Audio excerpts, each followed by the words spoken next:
এই ড্রেসটা পরে, এটা দ্বিতীয় ভিডিও, সেকেন্ড ভিডিও। তো এর আগের ভিডিওটা এই ড্রেসটা পরে যে ফার্স্ট ভিডিওটা, সেখানে বলেছি কি করে ফ্রি কনসালটেন্সি দিতে হবে এবং পেতে গেলে কি কি ডেটাবেস পাঠাতে হবে, এবং আরও দু একটা কিছু কথা বলেছিলাম। তো তার সূত্র ধরেই বলছি যে সফলতার সাথে সাথে তোমার নিয়মানুবর্তিতা, বা যেটাকে আমি তান্ত্রিক হিসেবে সিস্টেম বলি, এটার কি কানেকশন, আর এই সিস্টেম বলতে এক্স্যাক্টলি কি বোঝায়।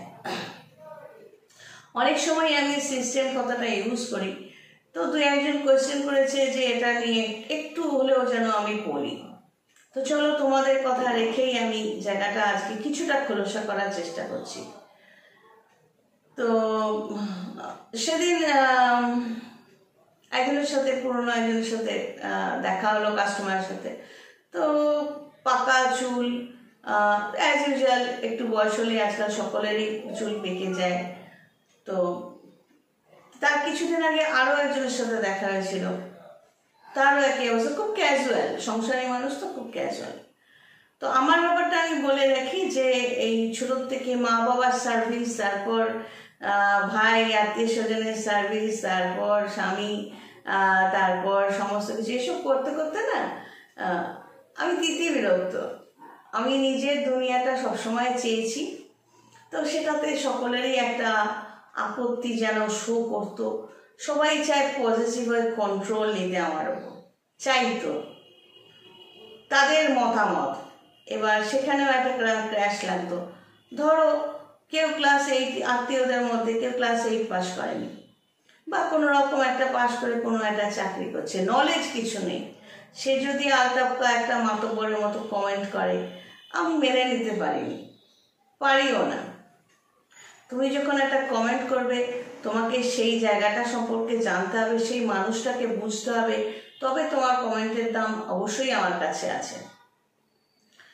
যাই হোক, এইটা আমি করছি, এই ভিডিওটা করছি যে সফলতার সাথে সিস্টেম বা নিয়মানুবর্তিতা, আর এর পরের ভিডিওটা করব পজিটিভনেস নিয়ে। পজিটিভনেস নিয়ে বহুবার বোঝানোর চেষ্টা করছি, আজকেও একবার চেষ্টা করব। তো সফলতা বলতে ধরো ফার্স্টে আসি ডেস্টিনিতে, মানে আমরা কি নিয়ে জন্মেছি। তোমার date of birth, place of birth, time of birth. ধরো সকাল 8টায় তুমি জন্মালে, সেই সময়টায় তোমার লগ্নে বা তোমার ভালো ঘরগুলো, যেমন লগ্ন, পঞ্চম, সপ্তম, দশম, এগুলো নবম, এগুলো ভালো ঘর ধরা হয়। কিন্তু এখানে যদি খারাপ গ্রহ অবস্থান করে, তাহলে সেই ঘরের ভালোত্বটা তুমি পাবে না, তুমি সেই জায়গাগুলোতে খারাপই পাবে। ধরো নবম ঘরে বকরি বৃহস্পতি, তো তোমার ভাগ্য তো সারাক্ষণ বকরি হয়ে যাবে।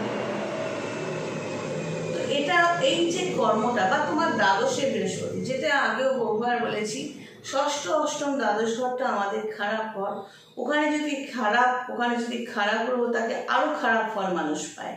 এবং সেই গ্রহদের দশা অন্তর্দশা যদি আসে, খারাপের চেয়ে তো খারাপ ফল সে পায়। তো এটা তো কোন দশা অন্তর্দশা পাবে সেটা তো আমাদের হাতে থাকছে না। তাহলে থাকছে কি, কর্মভাবটা। তো তুমি ধরো 8টার সময় জন্মালে, তোমার নবম ভাবে বা দ্বাদশ ভাবে বকরি বৃহস্পতি রয়েছে, তাহলে স্বাভাবিকভাবেই তোমার সাথে খারাপ হতেই থাকবে, এবং সেটাকে তুমি কিছুতেই ওভারকাম করতে পারবে না, সারা জীবনেও পারবে না। তোমাকে তখন অ্যাস্ট্রোলজার ধরে তার সাথে কথা বলা, কনসালটেন্সিতে বসা, এবং তান্ত্রিক সিলেক্ট করে তাদের নিয়মে ফেলো নিজেকে। এবার এইভাবে বলি, যারা সফল নিজেদের লাইফে, তুমি ফিল্ম স্টারদের নিতে পারো, ব্যবসায়ী কিছু আছে তাদের নিতে পারো, তাদের দেখবে তারা কিন্তু খুব নিয়ম মেনে নিজেদের লাইফে চলেছে, এখনো চলে। যেমন খুব সকাল সকাল উঠে পড়া, উঠে পায়খানা বাথরুম করে ফ্রেশ হয়ে ঠাকুরের সামনে যাওয়া বা বসা, বা তাদের কিন্তু সবসময় কোনো না কোনো গাইড বা গুরু থাকে। যারা সফল তারা হয়তো লুকিয়ে রাখে ব্যাপারটা, কিন্তু থাকবেই। তাদের কথা মেনে তারা ঠিকঠাক মতো চলে এবং খাওয়া দাওয়াটাও সেরকমভাবে চলে। জ্যোতিষী ধরলে তো কারোকে যদি তুমি পে করো যে না আমাকে গাইড করবেন, তো ডেফিনেটলি সে তো তোমার গ্রহ নক্ষত্রের পজিশন অনুযায়ী তোমাকে খাবারটা নির্ধারণ করে দেবে। আমি অন্তত করি। তো কারণ এখানে তো আমি তো পেয়ে যাচ্ছি যে কোন গ্রহ কোথায় অবস্থান করছে, সেই গ্রহের যে পজিটিভ নেগেটিভ সেই বুঝে খাবারটাও তুমি খাবে, তাহলে সমস্যাগুলো কম হবে, নিজেকে সেইভাবে চালাবে। এবং তোমার কাজের জায়গা এবং তার জন্য কতটা পরিশ্রম করবে, কিভাবে চলবে। ধরো তোমার বুধটা এখানে খারাপ জায়গায় রয়েছে, রাহু যুক্ত রয়েছে, আমি জ্যোতিষী হিসেবে তখন তোমায় কি গাইড করব? আমি তখন বলবো যে তুমি কথা কম বলো, অ্যারোগেন্ট হবে না, তোমার কর্মক্ষেত্রে এগুলো শো করবে না। এবার তুমি যদি মানতে পারো তুমি ডেফিনেটলি সাকসেসের দিকে এগোবে। আর যদি না মানতে চাও, জ্যোতিষী আবার এগুলো বলছে কেন? তোমার বুদ্ধি দিয়ে যদি আমাকে চালাতে চাও কোনোদিনই পারবে না। আমি তোমাকে ছাড়বো এবং তুমি আমাকে যাতে ছাড়ো সেই ব্যবস্থা নেব, মানে বাধ্য করবো যে তুমিও আমায় ছেড়ে দেবে। তো কারণ তুমি ফল না পেলে তো তুমি বদনাম করবে না। তো এই নিয়মানুবর্তিতা এবং রাত্রিবেলা শোয়ার আগে কিভাবে তোমাকে কোন মন্ত্র পড়তে হবে, কতবার জল খাবে এবং কিভাবে নিজেকে কোন কালার দিয়ে নিজের ড্রেসগুলো তুমি বানাবে, কোন রঙগুলো পরবে না। তো জ্যোতিষী হিসেবে আমি যেমন 17-18 বছর এলেনে আছি, যারা পেইড কাস্টমার, আমি কিন্তু এগুলো নিয়ে তাদের পেছনে সবসময় পড়ে থাকি। কোনো সময় তারা মানে না, বিরক্ত হয়, কিন্তু হয়তো রেজাল্ট পায় বলি তারাও আমাকে ছাড়ে না। তো এটা বুঝতে হবে। এবার আসছি, এই যে বললাম না কয়েকজনের সাথে দেখা হলো, তাদের আমি বললাম যে এই যে পাকা চুল, ধরো বয়স বাড়লে আজকাল দাগ পড়ে যাবে, চুল পড়ে যাবে, এটা আকছার ঘটছে, কম বয়সীদের ক্ষেত্রেও ঘটছে। তো এটা বুঝতে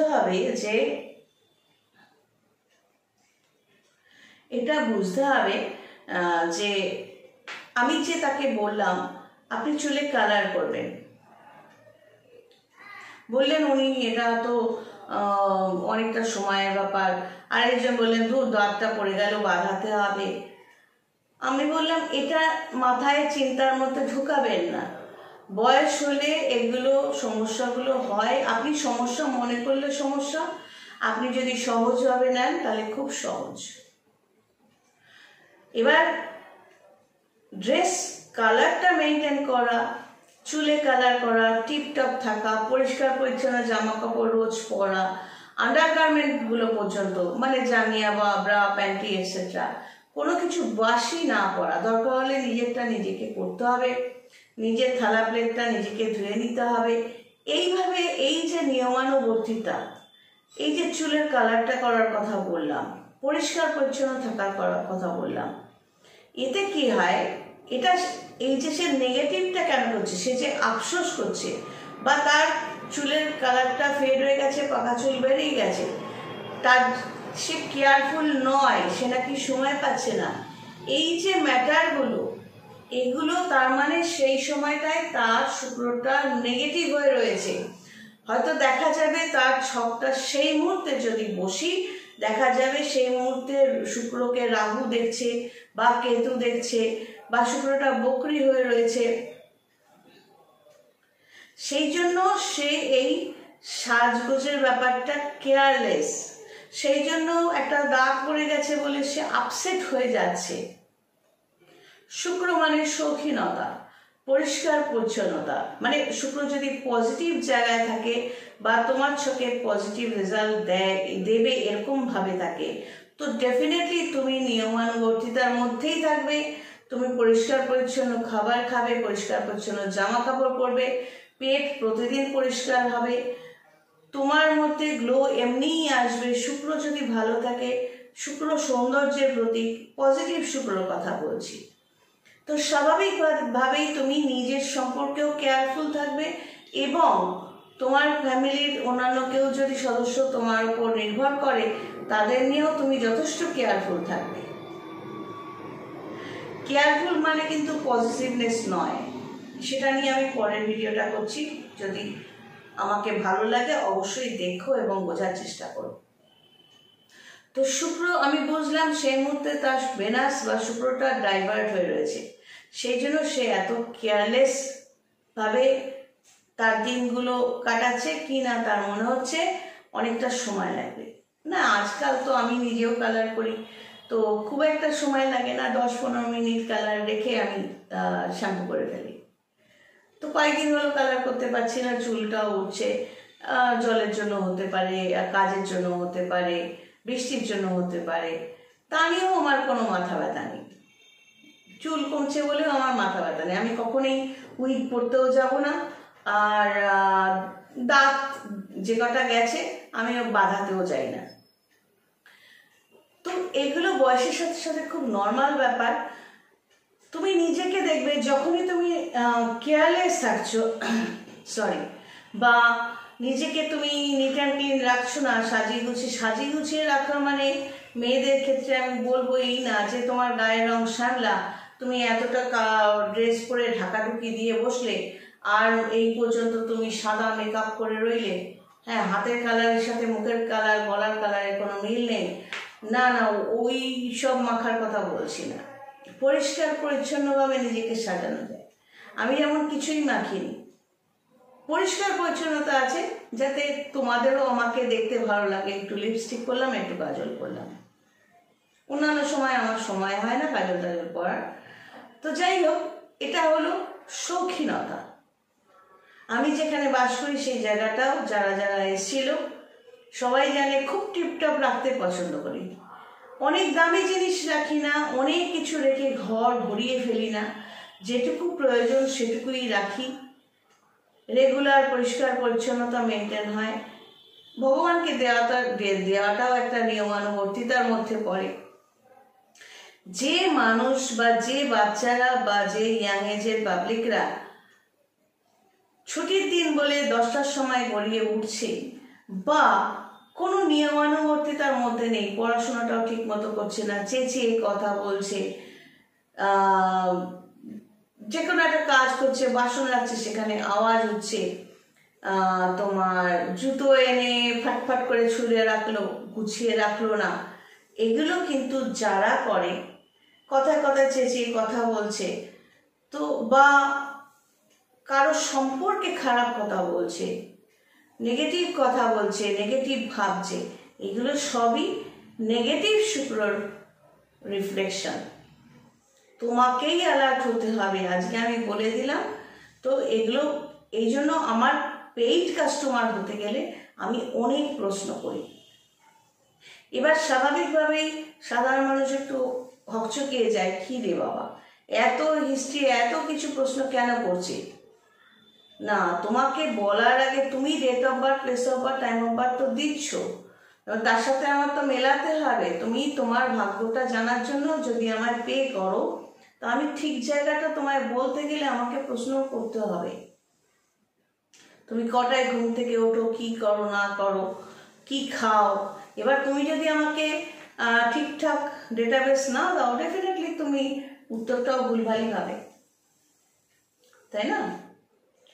তো নিয়মানুবর্তিতা না থাকলে কোনো মানুষ জীবনে সফল হতে পারে না। যারা সফল জীবনে তারা প্রত্যেকেই একটা নিয়মে চলে এসছে, দেখো গিয়ে এখনো চলে। তাদের বাইরেটা দেখলে তো হবে না, তাদের প্রত্যেকটা যে অ্যাক্টিভিটি খুবই কন্ট্রোলড। হয়তো দেখো গিয়ে কেউ মদের অ্যাডভার্টাইজ করছে, কিন্তু সে হয়তো নিজে মদ খাইই না, টাকার জন্য করছে। যারা নিয়মানুবর্তিতার মধ্যে থাকে সফলতা পাওয়ার জন্য বা পজিটিভ শুক্রর জন্য, পজিটিভ বৃহস্পতির জন্যই তারা থাকতে পারে, তারা কিন্তু কোনো ওই মদ গাঁজা এগুলোর মধ্যে ঢোকে না। এবার কথার কথা বলছি, ধরো কেউ বদমাইশি করে তোমার সাথে বসলো, 5 পেগ 6 পেগ খেয়ে নিল, তার মানে এটা ভাববে না যে সেই মানুষগুলো মদ খায়। যারা মদ খায় তাদের চেহারা, তাদের কথাবার্তা একরকম, তাদের যে গায়ের রংটা ফর্সা হয় সেটা একরকম। আর যারা নিরামিষ থাকে এবং কন্ট্রোল ডায়েট লিড করে, তাদের যে গ্লো, তাদের যে চেহারা, তাদের যে ফর্সা হওয়াটা, সেটা আরেক রকম। দুটোর মধ্যে পার্থক্য আছে, এটা বুঝতে হবে। ফর্সা হওয়া মানেই কিন্তু সবাই মদ খায় তা কিন্তু নয়। যারা মদ খায় মানে হলো তারা কন্ট্রোলড নয়, তাদের শুক্রটা নেগেটিভ। তো ডেফিনেটলি তাদের ব্লাড প্রেশারও বাড়বে, তাদের কিডনিও খারাপ হবে, তাদের সুগারও হবে। বৃহস্পতি শুক্র দুটোই নেগেটিভ থাকবে বলেই হবে। যাই হোক, আমি চেষ্টা করলাম বোঝাতে যে সিস্টেমে না থাকলে কোনোদিন সফল হওয়া যায় না। এবার ছকে যদি তোমার থাকে সফলতা, সেই সফলতাটাও আস্তে আস্তে হারিয়ে যাবে, কারণ নিয়মানুবর্তিতা না থাকলে তোমার যে কর্মের হাউস, 10th হাউস, সেটাও আস্তে আস্তে ডাইলিউট হয়ে যাবে, তার স্ট্রেংথটাই কমে যাবে। তা তুমি সফলতা পাবে কি করে? যেটুকু ভালো কানেকশন আছে সেটাকে আরো ভালো করতে গেলে নিজের প্ল্যানেটগুলোকে পাওয়ার দিতে হবে, পাথর কবচ করে নয়, অ্যাক্টিভ থাকতে হবে, বুঝতে হবে। চলো আজ এই পর্যন্ত, সবাই ভালো থেকো। God bless and take care.